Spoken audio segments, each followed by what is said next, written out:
Kanguva directed by Siva. Cinema എങ്ങനെയാണെന്ന് ചോദിച്ചിട്ടുണ്ടെങ്കിൽ ഞാൻ വളരെയധികം എൻജോയ് ചെയ്ത് കണ്ടൊരു പടം തന്നെയാണ് കങ്കുവ എന്ന് പറഞ്ഞത്. കാരണം ഞാനൊരു മലങ്കൾട്ട് മൂഡിലാണ് പടം മുഴുവനായിട്ട് ഇരുന്ന് കണ്ടത്. അങ്ങനെ ഇരുന്ന് കാണുകയാണെന്നുണ്ടെങ്കിൽ 100% നിങ്ങൾക്ക് ഈ പടം എൻജോയ് ചെയ്യാൻ പറ്റും. ഇതിൽ സൂര്യ എന്തിന് 2-2.5 കൊല്ലം ഡെഡിക്കേറ്റ് ചെയ്തെന്നുള്ള എനിക്ക് എവിടെയും മനസ്സിലായിട്ടില്ല.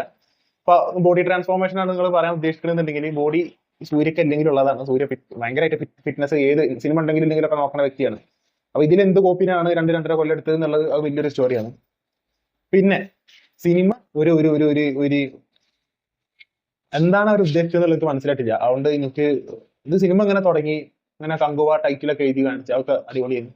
പിന്നെ ഒരു കെടുത്താണ്, നല്ല തിയേറ്റർ ആയിരുന്നു, നല്ല എ സി ഉണ്ട്, നല്ല റിക്ലൈൻ ഉള്ള ഒരു സീറ്റ് ആയിരുന്നു. ഇങ്ങനെ ബാക്കിൽ ഇങ്ങനെ പോകും. അപ്പൊ അതിലിങ്ങനെ നല്ലപോലെ ഇങ്ങനെ കിടന്ന് ഇങ്ങനെ അവിടെ എന്തൊക്കെയോ നടക്കുന്ന ഒരു കുട്ടി വരുന്നുണ്ട്. പിന്നെ ആ കുട്ടിക്ക് 2-4 കൊടുത്തു കഴിഞ്ഞാൽ പ്രശ്നം തീരുമായിരുന്നു. പക്ഷെ അതല്ല, അപ്പൊ സിനിമക്ക് അതല്ലല്ലോ.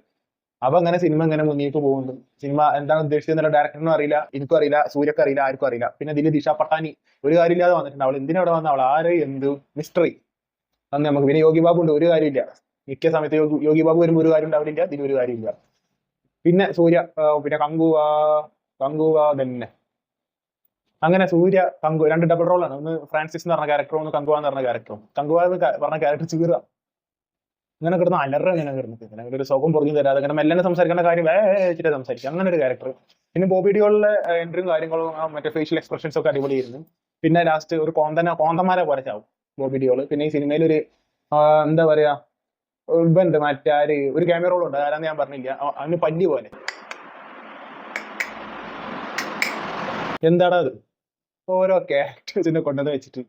പിന്നെ ഇതില് മറ്റേ ഒരു ഒരു ഒരു ഒരു പോപ്പിലൊരു കുറെ ഫൈറ്റ് സീക്വൻസ് ഉണ്ട്, ഭയങ്കര രസമാണ്.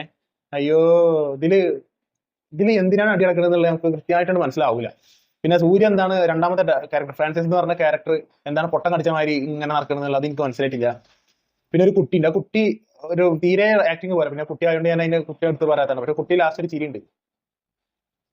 നിങ്ങളല്ലാതെ സിനിമ കാണാൻ വരുമോ എന്നുള്ള രീതിയിൽ നമ്മളെ കളിയാക്കിയിട്ട് അവിടെ കോപ്പിൽ അടി അടക്കണം. അവിടെ ഫ്ലൈറ്റിന്റെ മേലെ ഇരുന്നിട്ട് കോപ്പിൽ അടി അടക്കണം. നമുക്ക് ഇവനെ രക്ഷിക്കാനാണ് ഈ അടി മൊത്തം നടക്കണം. അപ്പൊ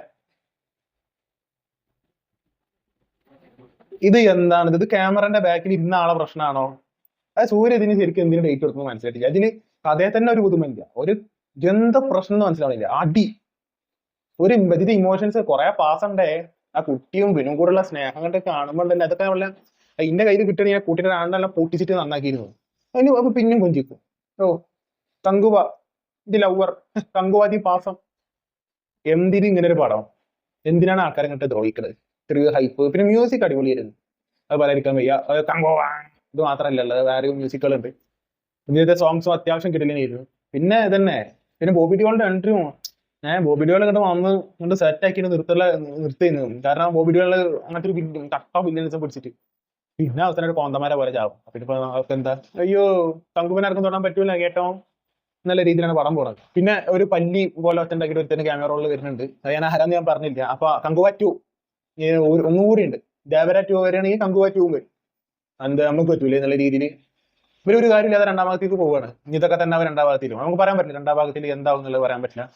എന്തായാലും ഈ സിനിമക്ക് എന്താ വെച്ചിട്ടുണ്ടെങ്കിൽ എനിക്ക് മൊത്തത്തിൽ എനിക്കൊരു എക്സ്പെക്ടേഷൻസ് കുറച്ച് കുറവായിരുന്നു. അത് ട്രെയിലർ അത്ര കൺവിൻസിംഗ് ആയിട്ട്, വിഷ്വലി അത് അടിപൊളിയായിരുന്നു ട്രെയിലർ ഇറങ്ങിയ സമയത്ത്. പക്ഷെ അതല്ലാതെ അതിന്റെ അപ്പുറത്തേക്ക് എനിക്കൊന്നും ഈ സിനിമയിൽ ഉണ്ടാവും എന്നുള്ളത്. അപ്പൊ ഞാൻ പൊതുവെ ഒരു എക്സ്പെക്ടേഷൻ കുറവാണ് എനിക്ക് പൊതുവെ. അപ്പൊ റിവ്യൂ ചെയ്യാനുണ്ടാണ് ഞാൻ ഇത്രയും നേരത്തെ, ഞാൻ 7 ഷോക്കാണ് പോയത്. അതിന്റെ മുന്നേ പല റിവ്യൂസും പോകുന്നുണ്ട്, അതിന്റെ മുന്നത്തെ ഷോ എനിക്ക് കിട്ടിയിട്ടില്ല. അപ്പൊ അങ്ങനെ ഞാൻ ഈ ഷോ കണ്ട് റിവ്യൂ ചെയ്യേണ്ട ഒരു ഇതുകൊണ്ട് ഞാൻ പോയതാണ് അത്രയും നേരത്തെ. ഞാൻ പറയാം, ഞാനൊരു ഭയങ്കര ഒരു സൂര്യ ഫാൻ. എനിക്ക് തമിഴ് ഏറ്റവും ഇഷ്ടം സൂര്യ എന്നുള്ളതല്ല, പക്ഷെ സൂര്യ എനിക്ക് ഭയങ്കര ഇഷ്ടമുള്ള ഒരു ആക്ടറാണ്. ഇത് പക്ഷെ എന്താ വെച്ചിട്ടുണ്ടെങ്കിൽ അത് സൂര്യ എന്നല്ല ആരും ചെയ്തിട്ട് കാര്യമില്ല. കാരണം പടം അതാണ്, മനസ്സിലായില്ല. സൂര്യനെ കൊണ്ട് പറ്റുന്നത് ചെയ്യുന്നുണ്ട്, പക്ഷെ എന്താ കാര്യം, ഒരു കാര്യമില്ല. പിന്നെ ദിശ പട്ടാനി എന്ത് കോപ്പിലെ ക്യാരക്ടറാണ് ദിശ പട്ടാനി. പിന്നെ ബൗണ്ടി ഹണ്ടർ ആണ് ഫ്രാൻസിസ് വെച്ചാല് സൂര്യന്റെ 2ാമത്തെ ക്യാരക്ടർ. ഇത് എന്താണ് സംഭവം എന്നുള്ളത് കാണുമ്പോൾ മനസ്സിലാവും. ഫ്രാൻസിസ് എന്ന് പറഞ്ഞ ക്യാരക്ടർ എല്ലാവർക്കും ഇത് ഞാൻ പറഞ്ഞില്ല, അത് ഇങ്ങനെ പറഞ്ഞ സ്പോയിലറോ. അപ്പൊ ഫ്രാൻസിസ് എന്ന് പറഞ്ഞ ക്യാരക്ടർ ഇതില് ബൗണ്ടി ഹണ്ടർ ആണ്. അതായത് കൽക്കി സിനിമയില് പ്രഭാസ് ബൗണ്ടി ഹണ്ടർ ആണല്ലോ, അതേപോലെ ഇതിൽ ബൗണ്ടി ഹണ്ടർ ആണ്, കോപ്പിലെ ബൗണ്ടി ഹണ്ടർ. അങ്ങനെ പിന്നെ 1070 സ്റ്റോറി കാണിക്കുന്നത്, 2024 സ്റ്റോറി കാണിക്കുന്നത്. 2024 എന്ന് പറഞ്ഞത് ഇവിടുന്ന് ശരിക്കും ഭയങ്കര ഫ്യൂച്ചറിസ്റ്റിക് ആയിട്ടാണ് ആ ഒരു വേൾഡ് കാണിക്കുന്നത്. പക്ഷെ 2024 തന്നെയാണ് അത്. അങ്ങനെ ഒരു സൂര്യജിന്റെ ഒരു ഫൈറ്റിന്റെ അവിടെ നിന്നൊക്കെ ഫൈറ്റ് ഉണ്ട്. പൊന്നു മക്കളെ, അത് എനിക്ക് പറ്റി, ഞാൻ റിവ്യൂ കാര്യങ്ങളൊന്നും കണ്ടിട്ടില്ല. പക്ഷെ ഞാൻ പറയും എനിക്ക് ഈ സിനിമ എന്ത് കാട്ടവരാതാണെന്ന് എനിക്ക് മനസ്സിലാവാത്ത സത്യം പറയണം. ഭയങ്കര അത് എക്സ്പെക്ടേഷൻസ് കുറച്ച് പോകണം. എനിക്ക് വലിയ എക്സ്പെക്ടേഷൻ ഒരു അത്യാവശ്യം നല്ലൊരു സിനിമ പ്രതീക്ഷിച്ചിട്ടാണ് ഞാൻ പോയത്. എന്തെങ്കിലുമൊക്കെ ഉണ്ടാവും, എന്തെങ്കിലും ഓഫർ ചെയ്യും, അവരതാവൂല എന്നുള്ളൊരു വിശ്വാസം എനിക്കുണ്ടായിരുന്നു. അത് തെറ്റിച്ച് തന്നെ എന്തായാലും അത് നന്നായിട്ടുണ്ട്. നല്ലൊരു ഇതായി മറ്റേ സത്യം പറയാം. ഒരു വെറുതെ ഒരു പടം, കുറെ ക്യാരക്ടേഴ്സ് ഉണ്ട്, വേറെ കുറെ വലിയ വലിയ ക്യാൻവാസിൽ വലിയ വലിയ ഷോട്ടുകൾ, കുറെ ജൂനിയർ ആർട്ടിസ്റ്റുകൾ, അത് 3D ചില എക്സ്പീരിയൻസ് ഇരുന്നേ. പിന്നെ പരുന്ത് ഫ്രണ്ട് ഇങ്ങനെ എടുത്തേക്ക് വരുന്നതും പിന്നെ ചോര ഇങ്ങനെ ഇറ്റുന്നതും അങ്ങനത്തെ ചില സാധനങ്ങളൊക്കെ 3D ആ ചില എലമെന്റ്സ് ഒക്കെ അത്യാവശ്യം നന്നായിട്ട് വന്നിട്ടുണ്ടായിരുന്നു. പക്ഷെ ഇങ്ങനെ ഇരിക്കുക 3D ക്ലാസ്സും വെച്ച് പൊട്ടന്മാരായി ഞാൻ ഇത് ഇങ്ങനെ ഒരു ഭയങ്കര ഭയങ്കര ബുക്ക് ഞാൻ പെട്ടുപോയി മക്കളെ, ഞാൻ സത്യം പറയാം. കാരണം ഇത് നമ്മള് ഈ കാലത്ത് ഇത് ഇങ്ങനെ ഒരു അപരാധം എന്തിനാണ് പഠിച്ചു വരുന്നത്? അത് ഇത്ര അധികം വലിയൊരു ആക്ടറിനെ വെച്ചിട്ട്, ഇത്ര അധികം ടാലന്റ് ഉള്ള, ഇത്ര അധികം വേഴ്സറ്റൈൽ ആയിട്ടുള്ള ഒരു ആക്ടറിനെ വെച്ചിട്ട് എന്തിനാ അപരാധം സൃഷ്ടിച്ചത്? അത് 2.5 കൊല്ലത്തിന് ശേഷം സ്ക്രീനിലേക്ക് വരിക, അത്രയും വലിയൊരു ആക്ടർ. പക്ഷെ അത് ഇതിലായി പോയി.